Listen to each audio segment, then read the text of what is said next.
दोस्तों, भारत की शान यानी कि टाटा एक बार फिर से एक बड़े सेक्टर में एंट्री कर चुका है और भारत का झंडा एक और महत्वपूर्ण सेक्टर में गाड़ने के लिए तैयार है। शायद ही कोई ऐसा भारतीय हो जिसने टाटा का नाम ना सुना हो या फिर टाटा का कोई भी ब्रांड यूज ना किया हो, क्योंकि टाटा टी से लेकर hotel, jewellery, fashion industry, aerospace, ना जाने कितने सारे सेक्टर में भारत का नाम ऊंचा कर रही है। और अब एक बार फिर से टाटा यही करने जा रही है। इस बार जिस सेक्टर को टाटा ने चूज किया है उसमें भारत दूसरे देशों पर डिपेंड था, लेकिन ये डिपेंडेंट अब और आगे नहीं चलेगी। हम बात कर रहे हैं सेमीकंडक्टर के क्षेत्र में कैसे भारत अब एक बहुत बड़ा एक्सपोर्टर बनने वाला है। इतना ही नहीं, टाटा की तरफ से ही एक और बड़ी खबर निकलकर सामने आ रही है कि टाटा अब वायुसेना के एयरक्राफ्ट बनाने की दिशा में भी कार्य करना शुरू कर चुकी है। दोनों ही खबर टाटा को लेकर है, जो कि भारत के लिए काफी ज्यादा महत्वपूर्ण है। काफी इंटरेस्टिंग वीडियो होने वाली है, इसीलिए वीडियो को अंत तक जरूर देखिएगा। साथ ही चैनल पर पहली बार आए हैं तो चैनल को भी सब्सक्राइब करके बेल नोटिफिकेशन अवश्य दबा ले,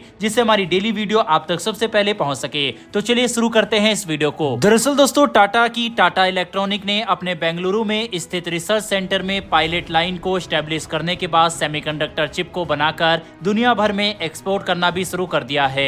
बता दें कि जापान, अमेरिका, यूरोप में टाटा की सहयोगी कंपनियों में इन चिप को एक्सपोर्ट किया जा रहा है। टाटा जिन चिप को बना रही है मल्टी यूज चिप है। आमतौर पर ये चिप एक स्पेसिफिक पर्पस के लिए बनाई जाती है, लेकिन टाटा इस क्षेत्र में क्योंकि नया है तो वो अभी टेस्टिंग के लिए चिप बना रहा है। इन चिप को बनाने के पीछे कारण यही है कि दूसरे देशों में इन्हें एक्सपोर्ट किया जाए। इसके बाद टेस्ट में जो भी कमी निकले उन्हें ठीक करके टाटा और बेहतर कर सके। टाटा इलेक्ट्रॉनिक ने जानकारी दी है कि कई अन्य चिप्स का भी टेप आउट यानी कि डिजाइनिंग प्रोसेस शुरू कर दिया गया है, जिसमें 28, 40, 55, 65 नैनोमीटर की चिप्स है। वहीं टाटा 14 नैनोमीटर की चिप पर भी काम कर रहा है। भारत का सबसे बड़ा सेमीकंडक्टर प्रोजेक्ट जो कि गुजरात के ढुलेरा में है, उस पर तेजी से काम शुरू है। ये 91,000 करोड़ का प्लांट है जिसे टाटा ने शुरू किया है। टाटा टेस्टिंग के बाद इन प्रोडक्ट्स पर तेजी से काम शुरू कर देगा और फिर इसे दुनिया में एक्सपोर्ट किया जाएगा। बता दें कि टाटा का ये प्लांट अकेला नहीं है, इसमें ताइवान की power chip semiconductor manufacturing corporation के साथ टाटा का अलायंस है। बताया जा रहा है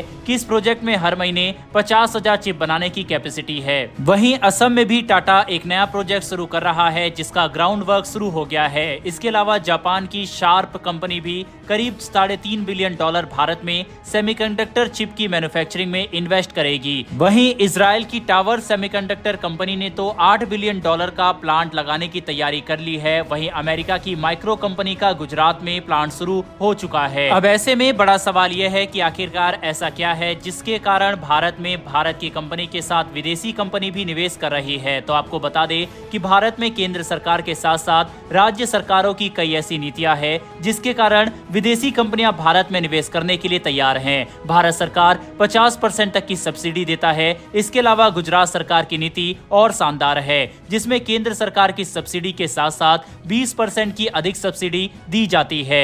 वहीं उत्तर प्रदेश और उड़ीसा सरकार केंद्र सरकार की सब्सिडी के साथ 25% तक की सब्सिडी अधिक देते हैं। यही कारण है कि सरकारी नीतियां और टाटा जैसी बड़ी कंपनियों के साथ अब दुनिया की कई कंपनी मिलकर काम करना चाहती हैं। सेमीकंडक्टर के क्षेत्र में भारत का इंडिपेंडेंट बनना बेहद जरूरी है और अब इस क्षेत्र की जिम्मेदारी टाटा ने अपने कंधे पर उठा ली है, जो कि भारत के लिए इन फ्यूचर काफी ज्यादा मदद करेगा। आपको बता दें, semiconductor chip computer, smartphone, electronic appliances, gaming hardware, medical equipment, यहाँ तक कि आर्मी के जहाज, टैंक सब जगह यूज होती है। यही कारण है कि इन चिप के ऊपर आत्मनिर्भरता भारत के लिए बेहद जरूरी है, क्योंकि अभी तक भारत इन चिप्स को ताइवान और चीन से इंपोर्ट करता था, जो कि इन फ्यूचर भारत के लिए खतरनाक साबित हो सकता था। इससे आप समझ गए होंगे कि सेमीकंडक्टर का महत्व भारत के लिए कितना ज्यादा इंपॉर्टेंट है और टाटा इसमें कितना इंपॉर्टेंट रोल निभा रहा है। वहीं इसके अलावा टाटा से ही जुड़ी एक और इम्पोर्टेंट खबर निकलकर सामने आ रही है। दरअसल टाटा जल्द ही भारत की वायुसेना के लिए एयरक्राफ्ट बनाने वाला है। बता दें कि अब तक भारत में कुछ सरकारी कंपनियां ही है जो भारत की सेना के लिए एयरक्राफ्ट बनाती है। इसके अलावा कमर्शियल एयरक्राफ्ट को तो बाहर से इंपोर्ट किया जाता है। प्राइवेट कंपनियां भारत में एयरक्राफ्ट नहीं बनाती, लेकिन अब सैन्य एयरक्राफ्ट को टाटा तैयार करने के लिए काम कर रहा है। दरअसल भारतीय वायुसेना के C295 एयरक्राफ्ट को टाटा तैयार कर रहा है। जानकारी के लिए आपको बता दें,